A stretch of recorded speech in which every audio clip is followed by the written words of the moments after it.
আজ আমি রুটিনটা একটু চেঞ্জ করেছি। রোজ রোজ এক রুটিনে কি আর চলে? প্রতিদিন সকালবেলা উঠে আগে রান্নাঘরে যাই। তো আজকে কি করেছি? আজকে ঘুম থেকে উঠে সোজা স্নান করে নিয়েছি। তারপরে একদম ছাদে।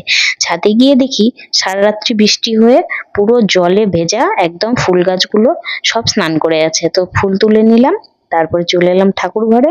এসে ঠাকুর ঘরে সব পরিষ্কার টরিষ্কার করে নিয়ে পুজো টুজো সেরে তারপরে চলে গেলাম রান্নাঘরে। পুজোর কাজ ঘরের মোটামুটি শেষ হয়ে গেছে, আর চিন্তা নেই। তারপরে রান্না টান্না করে ছেলেকে একটু এর ফাঁকে চা দিয়েছিলাম। আর রান্না কিন্তু বেশি কিছু করিনি, ডাল করেছি, আলু করলা ভাজা আর পনিরের তরকারি, ব্যাস এটুকুই। আর বেশি কিছু করব না, কারণ আজকে থেকে ছেলের এক্সাম শুরু, ছেলেকে নিয়ে স্কুলে যেতে হবে। আর স্কুল থেকে আবার বান্ধবীদের সঙ্গে মন্দিরে যাওয়ার প্ল্যান আছে।